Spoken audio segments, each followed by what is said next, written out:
We talked about how great teams bounce back after a tough loss, and the Leafs did that tonight as they head to Winnipeg, take on the Jets, and play a very, very nice game, winning this one 3-1 and improved to 23-10-3. And after the Leafs went on that 1-6 stretch, they answer back with a 4-0-1.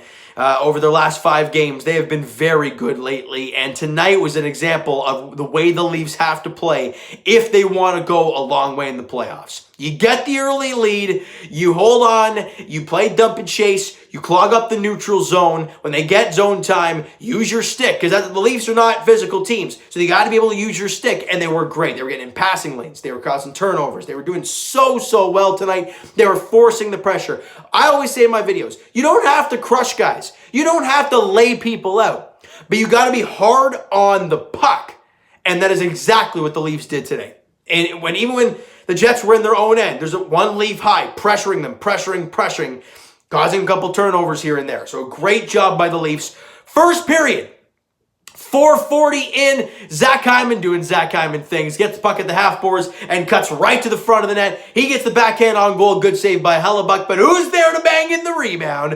Auston Matthews with his league-leading 24th of the year. Could be wrong with that, but 24 goals on the season for Auston Matthews. Hyman and Marner grab assist, 4:40 in, and the Leafs have the lead. Good stuff. All right, 3 minutes after that, Zach Hyman doing Zach Hyman things yet again. He's never going to score pretty goals. If he does, it's like a flipping highlight reel. But otherwise, it ain't pretty for Hyman. Bogosian has the back of the point.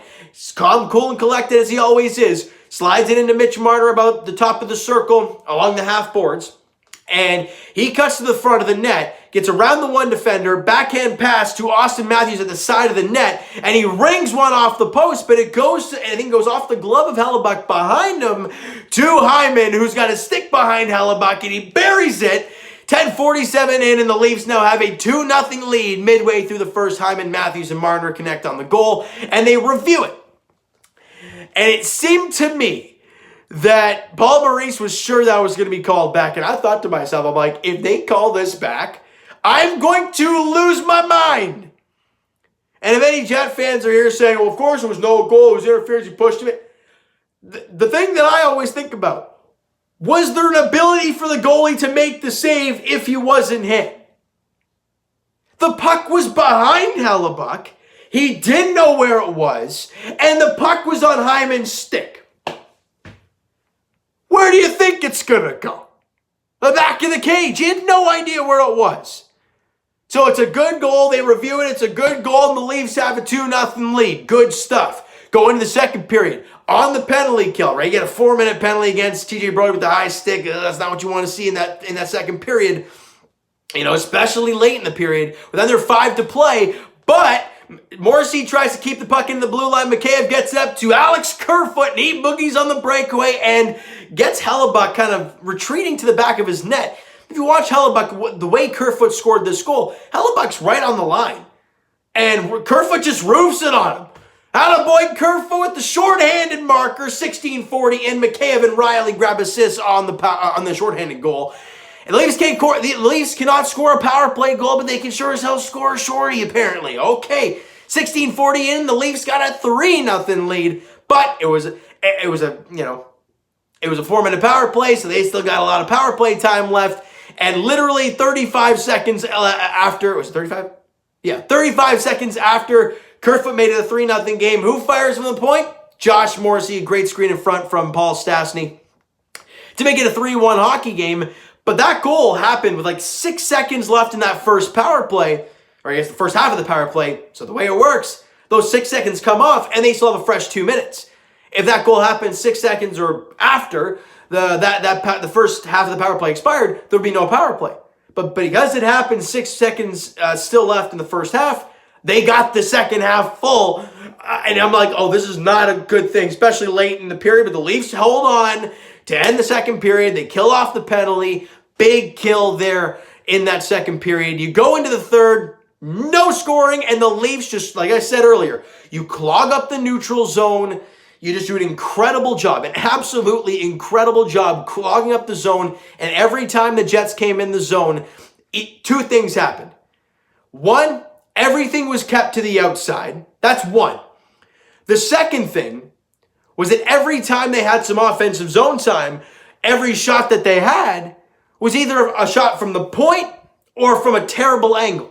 There were no slot shots given up by the Leafs there in that third period, I don't think. If there was, it was maybe one, maybe two. But otherwise, the Leafs played a very, very good third period. You felt like they were going to come out with an onslaught of shots. You knew the Jets were going to come out flying. Shots on goal in the third period were 5-5. The Leafs did a really good job in that third period, and that is exactly how you have to play come playoff time to hold on to games in the third period. And that's the way they did it tonight. Winners of 4 out of 5. And they're back to 13 games over 500. And with the victory today, the Jays now put themselves a little bit more separation between them and the Jets. Now 3-point gap. If the Jets won this game today in regulation, they would have jumped the Leafs for first place in the North Division. As I always say, it doesn't really mean a whole lot because there's no fans in the stands, so home ice isn't really a big factor. Yeah, you got to go travel to that arena, sure. But is it really that big of an issue? I don't know. There's no fans in the stands anywhere you go, so I don't see it being that big of a problem. Shots on goal in the game were 27-26 in favor of the Jets, but again, great goaltending, and they weren't a lot of high-quality opportunities and some very good saves from Jack Campbell. He was really solid today. 1 goal and 27 shots for Jack Campbell. Zach Kine with a goal and an assist. Matthews with a goal and an assist. Marner had 2 apples today. Great job all around by that top line, getting the job done. And can we talk about Galchenyuk a little bit? This guy has played some fantastic hockey. That line of Tavares, Nylander, and Galchenyuk, yeah, they didn't get a point tonight, but they have been absolutely stellar. Since Galchenyuk's been put on that line, he's been going, and the legs have been going to Nylander, and Tavares, I think he's been one of the better Leafs out there lately. I know people are going to say, well, his points are down, his goals are... If you go out there and you watch him play, especially now with Galchenyuk out there, he's looking really good. That line is looking really, really nice. All right? Power play, the Leafs still can't score. They were 0 for 5 in the power play. They just can't find a way to do it. But as I mentioned earlier, they can find a way to score a shorthanded goal. Sure, that makes sense, right? And the Jets were 1 for 4 in the power play. Obviously, the blast from Josh Morrissey from the point on that 4-minute power play. Unfortunate, but you won the hockey game. That's the crazy thing, Leaf fans. Think about this for a second. And this is something I thought about today while this game was going on. The Leafs' power play has been so bad. If I'm not mistaken, they're like 0 for their last 23. But they have points in 5 straight games. They're 4-0-1 in their last 5. And they can't score in the power play. You know what that's telling me? Their penalty kill has been better.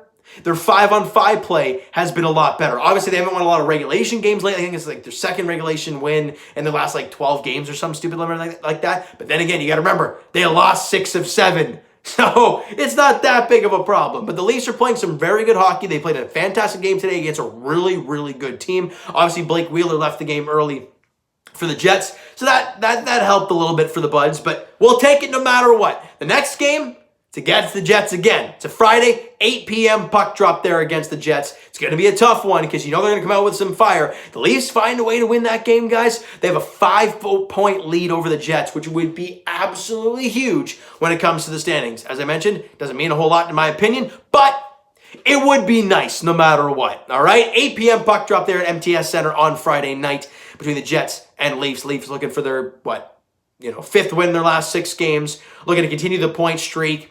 And looking to continue to their impressive play. I mean, obviously, the season, there's not much more of the season. I think I can't remember how much time left in the season. I don't think there's a whole lot. But one game at a time, they've played very well lately, and you got to keep your foot on the gas pedal if you're the Toronto Maple Leafs. Great job tonight. Move on to the next one. All right, so you know what, guys? That is going to do it for this one. If you enjoyed the video and enjoyed the game tonight for the Toronto Maple Leafs, smack the like button. I do appreciate that. Hit the subscribe button if you guys have not already. Comment down below your thoughts on the video, your thoughts on the game. What'd you like, what'd you not like from today's game if you're a Leaf fan? Hit the subscribe button if you guys have not already. Comment down below your thoughts on the video, your thoughts on the game. What'd you like, what'd you not like? As I mentioned, I think I've already said all that once already just because I completely zoned out and said it again, but that's fine. That's fine. Twitter's down below for myself. Follow, send me a DM, do that great stuff, guys. Instagram link is down below as well, so follow up there if you've not done so already. And I will talk to you guys, Jays Edition, tomorrow afternoon, game 1 of the season between the Jays and Yankees. Garrett Cole on the mound for the Yanks. Hyunjin Ryu on the mound for the Blue Jays in game 1 of 162. Can't wait to get this thing going for you tomorrow afternoon. As for the Raptors, well, they play Golden State on Friday, I think. I think something like that. Either way, they play Golden State next. Who knows what's going to happen there? They are playing some really bad basketball. If you didn't watch the Raptor video, go check it out. And as for the Leafs, their next contest, as I've mentioned, is on Friday night at the MTS Center. 8 p.m. puck drop there against the Winnipeg Jets. The Leafs looking for win number 5 in their last 6. Looking for win number 24 on the season. And to continue their push to number 1 in the North Division as they are still hanging on to that top spot. Continue to play well like this, and they're gonna stay up there. They gotta keep going though, all right? So thank you so much for listening and watching, guys. Hope you enjoyed the video. Talk to you guys then.